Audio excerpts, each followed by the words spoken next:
President Uhuru Kenyatta made a big announcement on Saturday that the production of oil from the Turkana oil fields would now start without any hindrance after an agreement was reached on the sharing of revenue. And this is the plan. Kenyans through the national government would get 75%. 20% would go to the county government, while 5% to the local community. At this time, we want to speak to experts in oil and gas to understand what this means for Kenyans and the way forward. And joining me in studio, I'll start from my far right there. We have Muturi Kamau, who's the National Network Coordinator, Kenya Oil and Gas. Welcome to the program. Thank you. Right next to him, we have Joe Gakuo, who is the CEO of Oleum Holdings Limited. I hope I've pronounced that correctly. Yes. So far, so good. Yes. And next to me is Alaka Lugonzo, who's an advocate, a part of the Association of Women in Energy Kenya. Welcome to the program as well. Thank you. Let me begin briefly by getting a reaction from each of you with the declaration of the news on Saturday that the president said it's all systems go moving forward. What does this mean? What did you think when you heard that? And Muturi, I can start with you. Well, it came as a bit of a surprise, bearing in mind that the National Assembly Committee on Energy had agreed on the percentages 70, 20, 10. Then we get the Turkana leaders agreeing with the president that and have previously been opposed to this. Yes. Yes.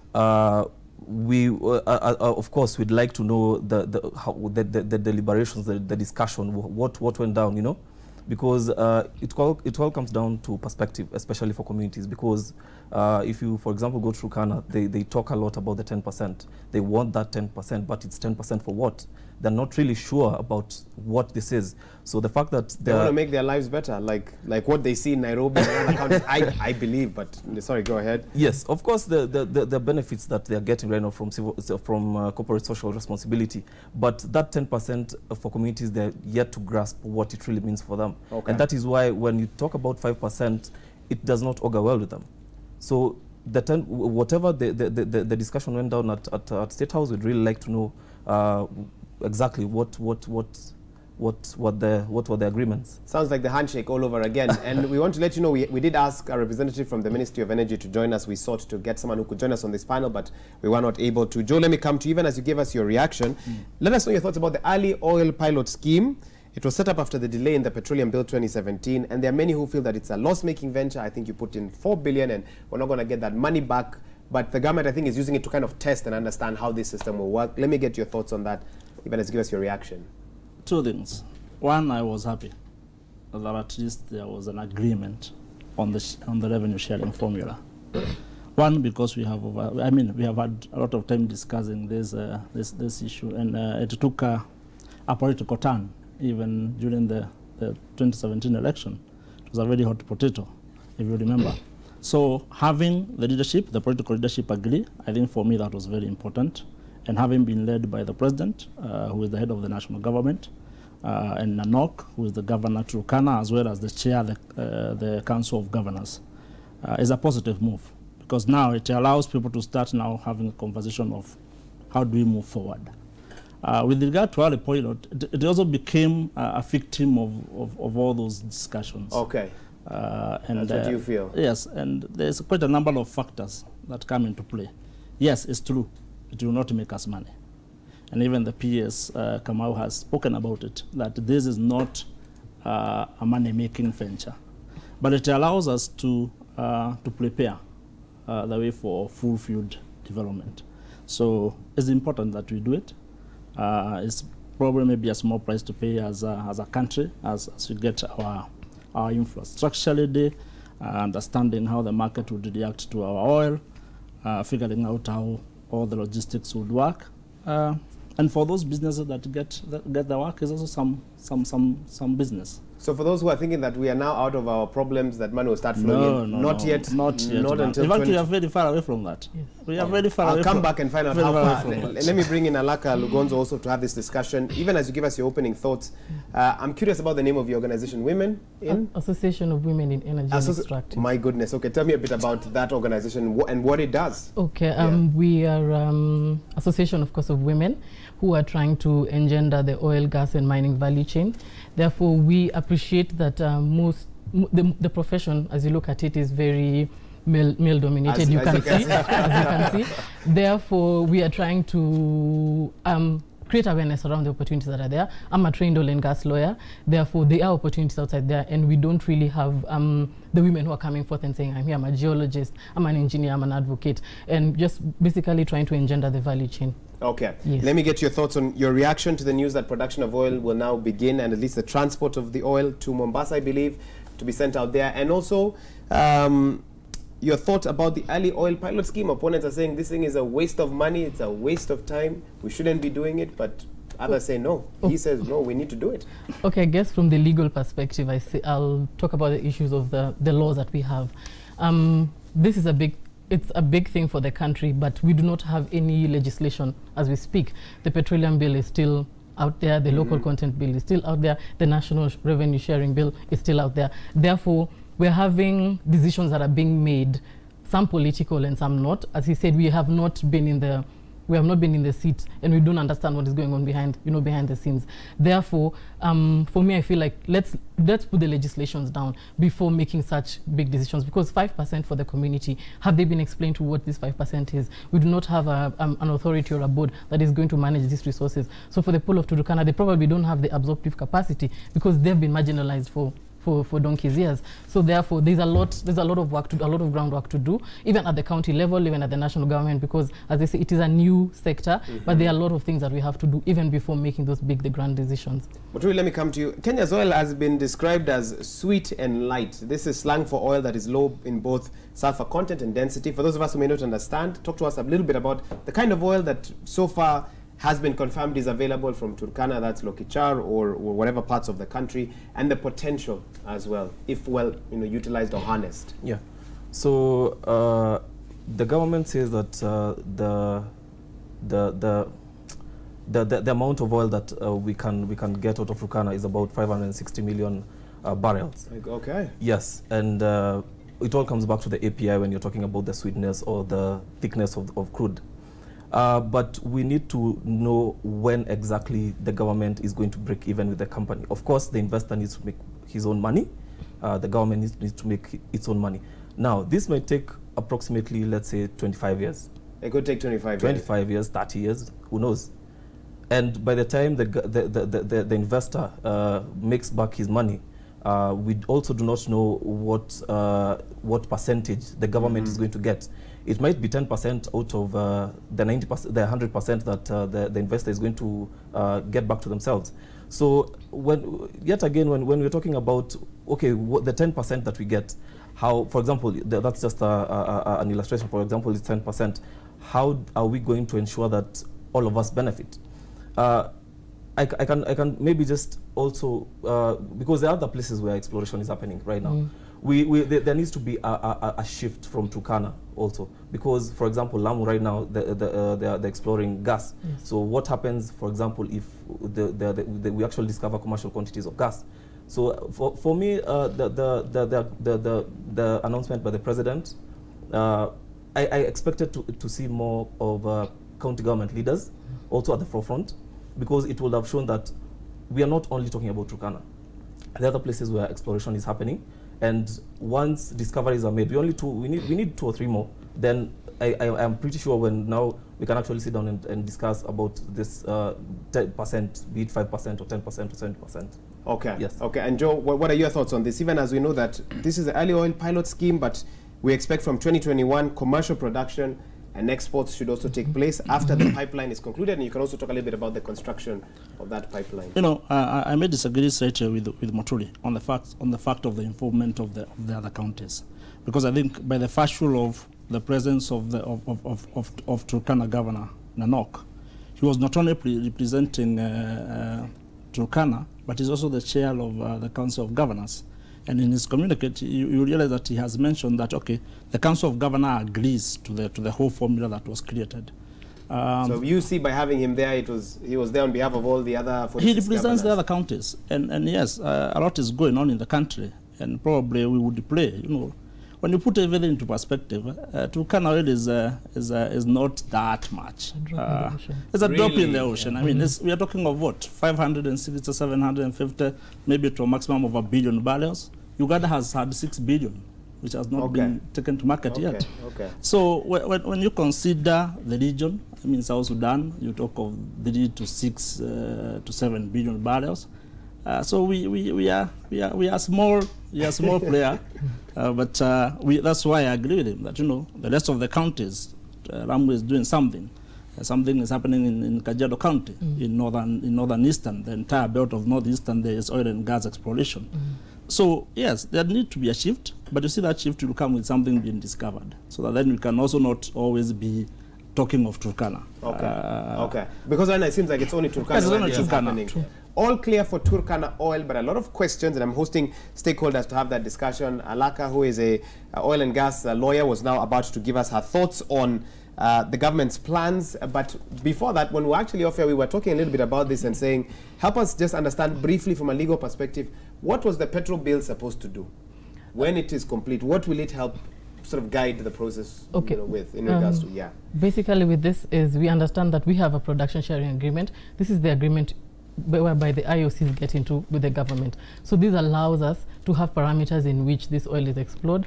And the same thing you're hearing here about the revenue allocation, about the environment, basically looking out for the people of Kenya, but it's legislated. Therefore, without a bill, without any laws, the government has got, even the IOCs have got nothing to fall back on. We also have issues of... You're using a word IOCs. International oil companies. International oil companies. Yes, because it's with legislation, the government has a higher bargaining power because they're coming into an heavily unregulated sector with no regulations. Therefore, what is the government's bargaining chip? You're coming in here and saying, we want to prospect for oil, but there are no regulations. Therefore, how is the government playing ball without any regulations? Therefore, I feel we need to go back to the drawing board and also maybe get these laws on board, get good laws, number one. Number two, also publish these agreements that are out there, publish these production sharing agreements, because what discussion is government having with IOCs and there are no laws? Publish it for public consumption. Exactly. Okay. Yes, okay. So that they can be held accountable. There can be some transparency, there can be some accountability. Therefore, the people of Kenya, the county, the Turkana people, for example, the people in Lamu can be able to come out and say, okay, this is what you did, this is what we are getting. Who's holding either party accountable? Okay. Yes. What would you say to those who say that laws will always be fixed and rectified? Let's get that oil out of the ground. Let's start moving it. We are losing time. Uganda is ahead of us and all these other countries. What do you say to those who have that opinion? I come from a point of let's first legislate, because we have nothing, as I said, we have nothing to fall back on. We could be rushing to do something, and then at the end of the day, we're coming and backtracking and trying to correct mistakes that we could have corrected at the beginning of the day. Say, for example, local content, whereby people need to start learning from the experts that are in the country. Who's accounting for that? Talo will come in. Talo is in the country. It'll come in, do its thing, and leave. And we have there's no transfer of knowledge to the people of Kenya. For example, myself, if I'm not learning from this experience, where else am I going to get the learning from? So we need to take care of those issues, and the only thing we can take care of that is legislation. Okay. Yes. But what sort of lessons do you think Kenya can learn? We're not the first people to be in this particular situation. In fact, we are at the tail end of. We've seen how Gulf countries have done it. We've seen how European countries, I think like Norway and others have done. What do you think we can learn, even as you take a look at what's happening around the world? I think there's a lot we can learn from a lot of jurisdictions that are years ahead. And like my colleague said, it's important to lay down the infrastructure first. Even before we decide on the early oil, we need to have laws in place, regulations, policies, because that is what is missing. For example, if right now we are moving the oil from Turkana to Mombasa, we need to look at that should start from June 1st, if it's not happening already. Yes, okay. We need to address issues of oil spills. We need to address issues of traffic. We need to address issues of community expectations, because once the Turkana people see the trucks moving out, they know that there's money coming in. True. That's a fact. And so these are some of the things that we need to start talking about. We need to engage all the players. When you start laying down the pipeline, we need to engage, because we do not want to end up like Nigeria. Right? There are a lot of jurisdictions we can learn from, and let's first put the infrastructure in place and then get things going. Okay. Yes. This is a quote here in a daily about your group, the Kenya Oil and Gas Working Group, that you called on Parliament to better define the roles of the Petroleum Cabinet Secretary, NEMA, and the Upstream Petroleum Authority in your submissions to Parliament. Talk to us a bit about that. Okay. If you look at the roles as highlighted in the bill, they're not too clear, because we wouldn't want to see a situation whereby the cabinet secretary has too much power. We also would want to see where a position where an authority like NEMA, because this has a lot to do with the environment. We need to see the role that NEMA is going to play when it comes to the regulation of the environment, and in particular when looking at oil and gas. We also need to question what is the role of UPRA and how can it now take over some of the duties that right now are being undertaken by the ministry itself. So we were just trying to better have, we were just pushing for better roles, just highlighting of the roles of, yes. Okay. Yes. Joe, you can come in if you want to respond to anything the other panelists have said, even as you tell us what lessons do you think Kenya can learn from other interesting because here I think I represent the business community. And which business community? We have many. Oh yeah, not that one. Okay. No, not that one. Okay. But the business community would be interested, or businesses or entrepreneur would be interested in the entire ecosystem. So yes, I agree with her with him on what he's fighting for. I agree with the lawyers, but for business community, for business people, you would want things moving. Then the work can be done of patching up things, because there is also the time value of money. We lose money by waiting. You don't necessarily wait for registration. You start doing business, then the registration catches up on you with you. And I'll give you an example. M-Pesa. We had no regulation on it, but then it caught up with the industry. So even for oil, we need to put the right infrastructure in place. What needs to be done, but then the law will follow, because some of these things are political. Those bills have been published for a while, but they have been going back and forth. Even the other day, Adan Duale withdrew because there were issues. So if we say we wait for them, we have an investor in Turkana and the rest of the country who are actually investing money. And remember, as an investor, you are putting in money into a project. You don't necessarily want to waste a lot of time, arguing about what law, what needs to be done. That is what Alaka and the rest of the legal fraternity would be doing as we do business. So Alaka, I'll give you a chance to respond. Sorry, go ahead, Joe. Go ahead. Yeah. So all these things need to come together, but they will not come together at one go. So we need to understand, yes, we are a young country in this business, and we have a very long way to go. We are going to make mistakes, and I think we need to give also ourselves the allowance to learn from the mistakes that we might make. Yes, we need the oil out. And yes, there's the question of also managing expectation. Turkana people, not just Turkana, everybody. Everybody. In fact, I was discussing with him earlier that we are very much concerned about the 5%, the 20%, and forgetting that 75% is remaining with the national government. Nobody seems to be asking what will be the national government be doing with the 75%. So as much as we are creating the regulations, we also need to be asking how will this be managed, because yes. We are not going to make any money from the early pilot scheme. But when we start doing the actual production and piping it, by that time we have constructed the pipeline, then we need to have, by that time, in the next 4 or 5 years, we need to have all what Alaka is talking about in place. The laws that govern the revenue sharing, there's a bill, I think that is still pending, the sovereign wealth bill, needs to be in place, because when we earn this money, we don't want it to be paying people. Especially the MCAs, that GMPs are going for what benchmarking. That money should not be going to do that. It should go for posterity and cushioning also our economy. So there's a lot that needs to be done, but at the moment I think we need to be moving. Remember, we are coming from a slump for 3 years, for almost 4 years. The whole oil industry in the world has been dead because the prices came down from 100 to 40 to 20 and 40. Now we are talking at around 80. So there is new impetus for people to get involved. Investors now are ready to invest. So you don't want to waste that time when people are ready to put in their money discussing Alaka's laws or issues to do with the authority that will be created by the law. Those are things that we can go working on as we let me come in now. No. I feel like if I was a business person, I don't think I want to work in a highly unregulated area like this, because it also what cushions me, what protects me, you understand, also in terms of creating capacity. Who you know. It's unfortunate, but it's true. Connections. Yes, I agree.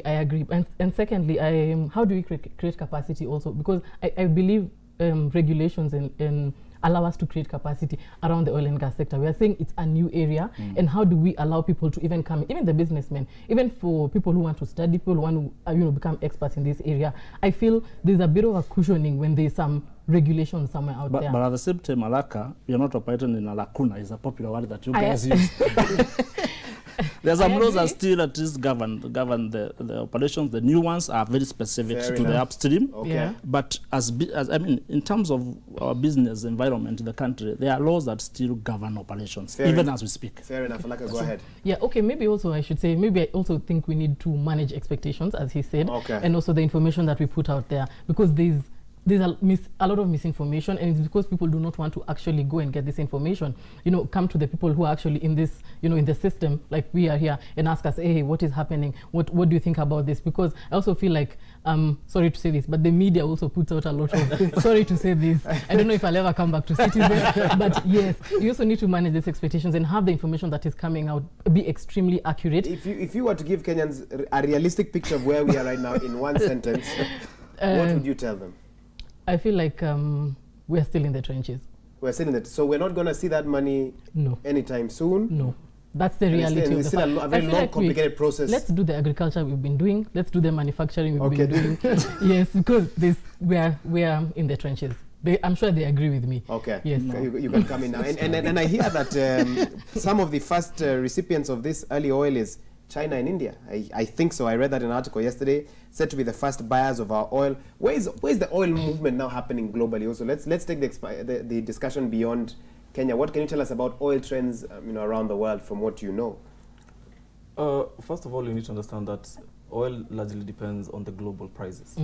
If, for example, the price is at, sometime it was about $90 per barrel, yes, then we'd know that even if we sold it, we'd get money. If we go back to a few months back when it was at around 40 something, then we'd rather just leave it to the ground. Really? Yes. It's not worth the equipment that you'll use to pull it out and then sort of send it. You'll spend a lot of money transferring it to Mombasa, have to get a heated vessel to actually make sure that it gets there still as in liquid form, and then sell it again. That's going to cost you a lot of money. You'd rather just leave it and wait until the price go up. So what happens if when we're making these decisions, oil is at 90, and then when it's time for us to send in 2021, oil goes down to 55? We take it to Mombasa and store it, and wait. And wait. And wait. That sounds like a risk, a very big one. It an is. Expensive one. Exactly, it is a risk. When you're in this business, it is a risk. Joe, come in. It has been, but those things have been calculated. I mean, the numbers have been thrown out there that our break-even for Kenyan oil is allowed 35 to 40 dollars per barrel. Per barrel. Which means any price above that, at least you are in the positive side. Okay. Now it's a question of probably the profit margins that you are looking at. So if it's maybe 50, then it's small. If it's 100, then you are making quite a lot of money. So there's quite a number of things that are interesting. But you see, as you said, every business is a risk. True. Because all this money that, I mean, think about it. Kenya, we have not put in any money as a country yet, right? So an investor has taken risk and put in money, and you can deal aware and it's dry. That money is money literally down a hole.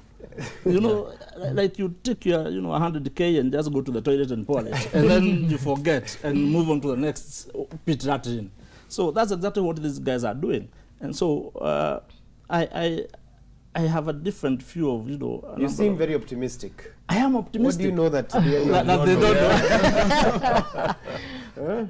No, it's because, this is a long game. Yeah, it is. And I think a lot of us Kenyans are very short game oriented. We are looking at 2021 or something of the sort. We should be able to be looking at a 30, 40, 50 year lifespan. Some of us may not be around when Kenya is actually a little big oil producing nation. So when you have that in perspective, then your expectations and planning is very different.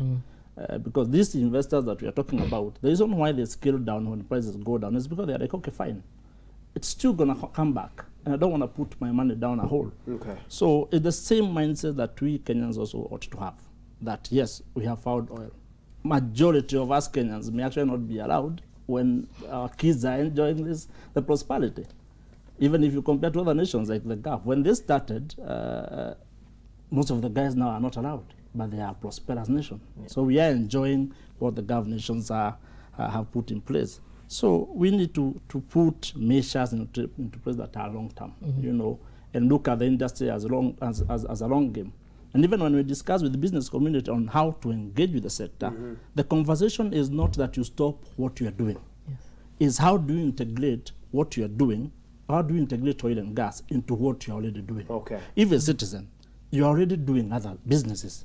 So how do you create maybe a division that deals with energy and oil and gas without stopping what you are doing? Are you giving us free business advice? Absolutely, absolutely, absolutely. He's looking for a job. That's an interesting perspective. Coming to you, he's talked about the Gulf. Yes. The Gulf clearly did something, right? Yes. And they have been able to see ahead of time. For example, Dubai, we know that their oil reserves are running out. They have invested heavily in tourism. Yes. And you can see every November, YouTube ads pop up on my screen for every time I watch a YouTube video telling me that Dubai knows that there are Kenyans who have the money to go to Dubai, and they're really targeting us with that. Yeah. But we also look at Nigeria. On the other hand, they have had access to a lot of oil. Yeah. And look at what's happening in DRC, and it's not just oil, it's minerals as well. Yeah. You've been keen on legislation. Are you trying to, is your message that if we are not careful how we do this, there are two ways we could go. We could either go the Gulf way or the Nigeria way? Yes, I tend to feel like we can, as I said, we can borrow heavily from these nations, the mistakes they've done, the good things they've done, but we also need to curate, as I said, our legislations and the expectations around this that we have, because I feel like there are many industries that could benefit. Say, for example, let me go back to Turkana. Turkana now should be pushed as a tourist destination. Why are we? Fair enough. Yes, because you see, in the long run, I want to come to Turkana and see, wow, it's actually a very beautiful place. So the long game is how are we going to keep Turkana on the map even after everything is gone. Therefore, there's some things we need to sit down and say, okay, as I said, what is the long game? Who are we looking at? Like for example, Uganda, they've taken a bit of while to create their laws. They've taken a while to create capacity around not even oil and gas, around the industries that the cement industry, the manufacturing industry, the people who are doing exactly. Therefore, that's how we need to look at it: is what other industries are being affected and how can we boost these industries? Because our manufacturing industry is pretty good, but how can it get a boost from this oil? So I guess that's as I said, that's how I look at it. I look at it as tomorrow, if my child wants to become a welder and they want to become a welder in the oil and gas industry, can they work at a manufacturing plant? Can they work elsewhere? So therefore, also some of these things we need to, in hindsight, as I said, access to information and tell the people this is exactly what is happening and how we can manage. Very interesting conversation. So you're saying the oil should not be an end of itself. Yes. No, but a means to an end, which is prosperity for Kenyans in all sectors, because you believe you can sort of use the oil to tap into every sector. And you've brought up tourism, manufacturing, very interesting. I'll give you something very interesting that you probably haven't noticed. When we started the Vision 2030, oil and gas and minerals was not a pillar. But if you go now, they have actually added it as a pillar, because it's going to be a major contributor to the growth of our economy. And as she has mentioned, manufacturing is one of the big four of the president's agenda. So oil and gas can also feed into that. So it's a very holistic, we need to have a very holistic approach to this. If Kenyans are ready to be patient, though. Now that's the issue. That's the issue. As you give me your final thoughts, Muturi, I want to read your quote by a lady called Edith Masharia.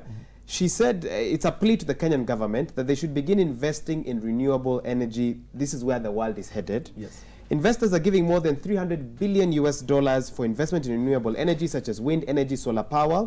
And she says we should seek funds and contribute to that. Instead of, because the plan, and this is public knowledge, is to phase out the use of fossil fuels by the end of the century. Kenya should therefore just leave her oil deposits where they belong, underground, and focus on renewable energy. As give me your last thoughts each briefly. I also want to get your thoughts on this. Those who feel, forget about the oil. There are many other, there's a lot more low-hanging fruit that we could invest in and still achieve what we are hoping for. Let me give you a chance to speak. You know, oil is a finite resource. That is general knowledge. It is going to end. 30 years, it's over. But how do we ensure that we tap into the revenues that we get from that? One is renewable energy. And not only renewable energy, it creates the sustainable energy. So use the oil to build into your renewable energy sector. I am a big proponent for that. Because it's pretty much not only, because we're not only looking at our future generations money-wise, but we're also looking at the energy, getting sustainable energy for our future generations. Okay. Yeah. Joe, let me get your last I'm an thought. oil and gas advocate. You're An oil and gas advocate. So I haven't gotten to the place where, you know, I am. You're into not the a renewable discussion of- energy. I'm not a renewable energy. But I'll say this. Yes, oil and gas historically has been one of the industries that have always pushed the envelope. True. You get? So, and even now, the biggest investors and innovators of renewable are actually oil and gas companies, like Shell, who invest a lot of their resources into building that future. But we are not yet there yet. Because think about it, the multiplier effect of removing, let's say, oil from our economy, you kill the entire economy. Agriculture, they use diesel. Everything Manufacturing. like manufacturing, they use fossil. So by the time you change the technology, and I have used the word technology deliberately, because if, just to take you back a little bit, combustion engine has been the technology of the century. That's what has catapulted oil into where it is. So we need a new technology. For guys who are thinkers, you know, in the universities and stuff, they need to come up with something else that then will replace combustion engine, because it's the basis for which everything else is running today. So that whole conversation of renewable, yes, I agree we need to have clean energy, but also maybe we should also be clean in oil. No, just to make it not necessarily But move we need to to have a conversation now. yes, Yeah. the conversation, Now. yes, the conversation. Alaka, you have the final word on this. Okay, I agree with both of them. I feel like if we have a resource that is going to take us to the next level, I mean, why should we leave it on the ground? If I was the government, I'd quickly remove it, because we need the extra revenues to push this industry and other industries, you know, moving forward. Therefore, I feel renewables, we could start having the conversation on renewables, but the issue here is the oil. How do we get this right? You know, how do we get this right? Because we are seeking for funds for renewables, yet we need to do quite a bit on the oil, so we cannot leave it in the ground. We cannot can't. leave it in the ground. We cannot. Okay, that's what my guest here have to say. Thank you so much. That was Muturi Kamau. He's the National Network Coordinator, Kenya Oil and Gas. Next to him was Joe Gakwo, the CEO of Oleum Holdings Limited, and Alaka Lugonzo, Oil and Gas Advocate with the Association of Women in Energy Kenya. I haven't had one hosted an oil and gas advocate, so that was quite a revelation. Well, we take a short break. You're watching Citizen Extra. Stay with us. A lot more content lined up for you when we return. Keep it Citizen TV.